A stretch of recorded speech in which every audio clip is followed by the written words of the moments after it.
Good afternoon. My name is 𝗕𝗶𝗶𝗃𝗡. I'm the managing partner of the law firm of Bilecki. Every day I see kids, I see my clients. They come to me and they make really poor decisions before they ever get to my office. So I was thinking about today in presenting to you is this process of decision making. One decision we don't make in life is where we're born, the color of our skin, our socioeconomics, whether we were born in the United States or born in Thailand.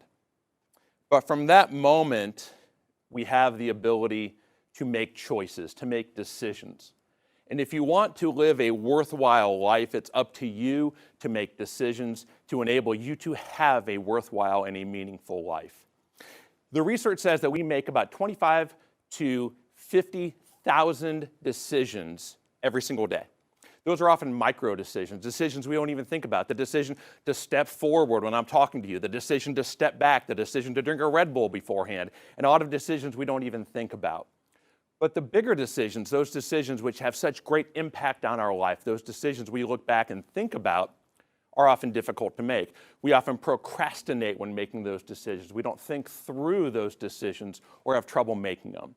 So what I'd like to do is just give you a couple ideas about how to get through that and to make good quality decisions in your life. You know, being a decision maker or being around people that are very good at making tough decisions, you see a couple things, you learn a couple different things. Number one, good decision makers and leaders always have a code of ethics. I tell this to juries, I tell this to clients, I tell this to my kids. But integrity is either a character trait or it is a character flaw. You must always, and I mean always, live with integrity in your ethics. So when you're making decisions about whatever decision that's going to be, the fundamental basis for that is have integrity. And I mean integrity in everything that you do. The second most important thing is to actually make a decision. You actually have to make a decision to make a good or a bad decision. So once you think about that integrity in your beliefs, actually make the decision, because you can't procrastinate. You must actually make a decision. Overcome the fear of making the decision, because when you don't make a decision, someone makes that for you. Now think about that. That decision will be made. Are you going to make it, or are you going to let someone else make it? Then after you make that decision, I'm going to take a phrase from a lot of the Marines I work with. They always say, "Sir, adapt, improvise, and overcome." And I love that saying. In the Marine Corps, they say adapt, improvise, and overcome. And after you make a decision, right, wrong, or indifferent, adapt, improvise, and overcome to hit that particular goal. That is what good leaders do. That is what good decision makers do. Now, this idea of procrastination, people that don't always make good decisions or have trouble getting through decisions, there are really three reasons, or three main reasons I think about to help get through decisions, or why people don't. One of them is information overload. I mean, everyone here, you're High Point University. What do you study? Do you study economics? Do you study finance? Do you study accounting? Do you study basket weaving? Do you study left-handed puppetry? German polka history? What do I study? I have no idea. There's so many decisions, I don't know what to study. It's no different than we go to a place, it's a little place in 𝗕𝗏𝗃𝗃, Hawaii, where I'm from, where you get shave ice. It's amazing. It's like the snow cone. But there's like 60 different flavors, and you'll go in there and you'll say, I have no idea what flavor I want. It's information overload. Because you're sitting there like, I just wish you just had 3. Wish I just had 4. The key when you have information overload is just narrow it down to 5. Narrow it down to 5, and then go from there. Don't overthink it. Figure out what you want to do, and just narrow that decision-making down to 5, and then you can do what's called a course of action analysis, and just kind of think through each 5 and go from there. It will greatly help you to focus and make decisions when you have this massive information overload. You just bring it down to a lower level and just pick through those things and cut out the excess. The second thing is this issue of permanent stress. Permanent stress is real. And permanent stress, you've got a term paper due. Your parents want you to call them. You're waking up, you're texting all night. There's things going on in your entire life. That's at the university or at your level. Maybe at another level, if you're a CEO of a company, there could be a million things going on, okay? Yesterday, I flew in here from Tokyo, Japan, taking a deposition yesterday. I landed last night, and I had to present here today. We live in an information overload world where there's so much stress that it's hard to make good decisions in stress. When we're having a stressful situation, the brain pumps in cortisol. And it pumps in this cortisol, and it kind of gives you this very stressful feeling. And one of the things you have to do is train yourself to be able to make decisions while under stress. Now, the military does this extraordinarily well.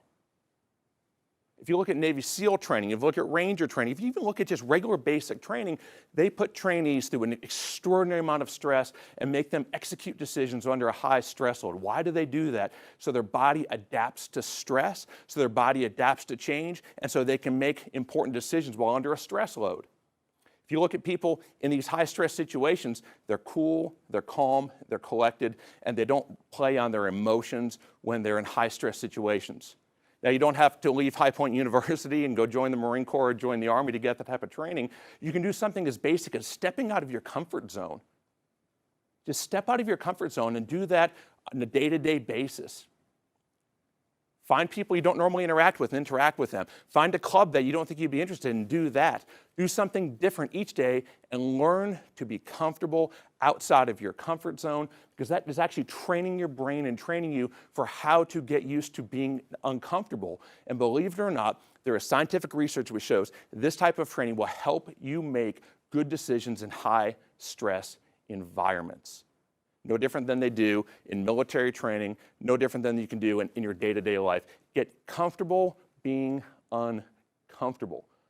That way, when you have to make the tough decision, such as you're on a plane and NCIS calls your client with a warrant at 3 in the morning and they call you and you're getting ready, you can answer the call and give the right answer. Be comfortable being uncomfortable, and it will allow you to make better decisions. The third enemy of good decision making is perfection. Perfection. I think it was Stephen Covey that said perfection is the enemy of good decisions. We all want everything to be perfect. Maybe you're dating someone, maybe you're in a relationship with someone, you want it to be perfect, so you decide you're not going to get engaged because she's not perfect. You're not going to get married because she's not perfect. Well, listen, perfection doesn't exist.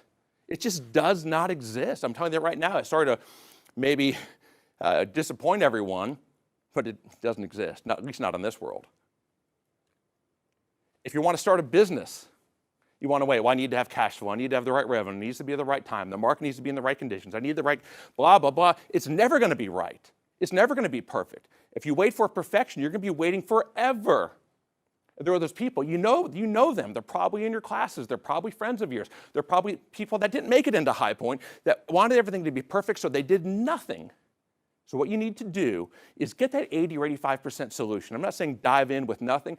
Get the 80, 85% solution. Make sure it's what you want to do. Know your vision. Get that 80% solution and execute and move forward. And if you do that, then you can adapt, improvise, and overcome and move forward, because you don't make any progress if you don't take any steps. 80%, 85% solution and move forward. If you can do those, if you can get through those things, train your brain to get through stress. Don't give in to decision overload and actually take action. Even if things aren't perfect, you're going to be in a position to make much better decisions, to hit much higher goals, and frankly, just to live a much better life, because that's what it's all about, isn't it? We're all here to live a much better life. Now, again, the reality is we didn't choose where we were born. We didn't choose who we are when we were born. Perhaps that's the biggest gift of life we were ever given.